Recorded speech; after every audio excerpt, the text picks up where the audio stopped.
आज की डेट में हमारी सोसाइटी में इंपॉर्टेंस किस चीज की है?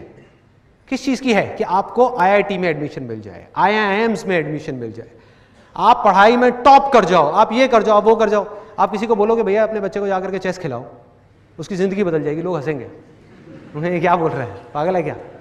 लेकिन मैं आपको बिल्कुल सच बोल रहा हूं, बिना किसी फिल्टर के, बिना किसी लेयर के, कि हुआ क्या ये चेस को खेल खेल करके कि जहां स्कूल में मैं अपने ध्यान को 5 मिनट के लिए भी एक क्लास में नहीं रोक पा रहा था, मतलब 90% से ज्यादा क्लासेस में नहीं रोक पा रहा था, 10% क्लासेस ऐसी थी जहां पर ध्यान रुकता था, कुछ अच्छे थे, कुछ अच्छी क्लासेस भी थी।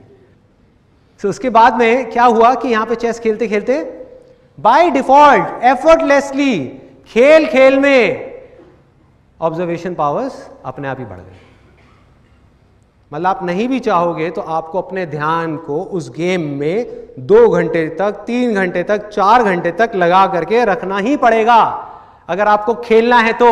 कोई दूसरा ऑप्शन ही नहीं है। यह नहीं हो सकता कि आप सामने किसी के साथ में खेल रहे हो और माइंड में कुछ और सोच रहे हो, नॉट पॉसिबल। तो उससे क्या हुआ? ऑब्जर्वेशन पावर्स बढ़ी। दूसरी चीज क्या बढ़ी? चेस एक ऐसी गेम है जिसके अंदर both the sides of our brain, मतलब कि right brain as well as left brain, दोनों का काम पूरे तरीके से होता है। मतलब कि जो क्रिएटिव थिंकिंग है वो बढ़ गई, लॉजिकल थिंकिंग है वो बढ़ गई, दोनों के बीच में एक बैलेंस क्रिएट हो गया। और बिजनेस में और चेस में ज्यादा फर्क नहीं है, मैं हमेशा कहता हूं ये बात, ज्यादा फर्क नहीं है। मतलब कि जो इंट्यूशन है वो बढ़ गई कि क्या करूं अगला, जो स्ट्रैटेजी है वो भी बढ़ गई, वो पावर्स भी बढ़ गई, कंसंट्रेशन पावर्स बढ़ गई, ऑब्जर्वेशन पावर्स बढ़ गई, ध्यान को एक जगह पर एफर्टलेसली रोकना आ गया। तो यहां से ये मेरी फाउंडेशन है पूरी की पूरी। और बिना अपनी ऑब्जर्वेशन पावर्स के ऊपर काम किए, जिसको आप माइंड बोल सकते हो, बिना अपने माइंड को एक जगह पर टिकाए आप कोई भी काम करने निकल जाओगे, आप ज्यादा देर तक नहीं कर पाओगे बॉस।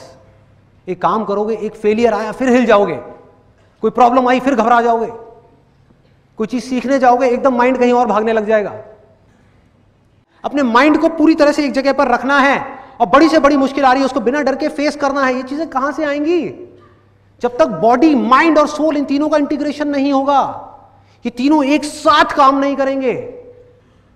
आज जो हो रहा है हमारी सोसाइटी के अंदर कि फिजिकल एक्टिविटी धीरे धीरे बंद होती जा रही है, टीवी, इंटरनेट, कंप्यूटर, मोबाइल, खेलना धीरे धीरे कम होता चला जा रहा है। इससे होगा क्या कि लाइफ में अगर कभी इन बच्चों को फिजिकली एक्सर्शन वाला कोई काम करना पड़ गया, क्या ये कर पाएंगे? नहीं कर पाएंगे। मतलब मेरी लाइफ की एक ऐसी स्टेज थी जब दिन में मिनिमम मैं 16 से 17 घंटे काम करता था, जब नया नया फोटोग्राफी का कोर्स किया था। निकला हुआ हूँ, 6 बजे घर से निकल गया, रात को 12 बजे घर में घुस रहा हूँ, 10 बजे घर में घुस रहा हूँ, 11 बजे घर में घुस रहा हूँ, लगा हूँ 4 किलो का कैमरा उठाया हुआ है, कभी यहां कभी वहां, कोई थकान नहीं। अब ये कह सकते हो कि दर्दें थी, थकान नहीं थी, क्योंकि आदत थी भाई, आदत थी।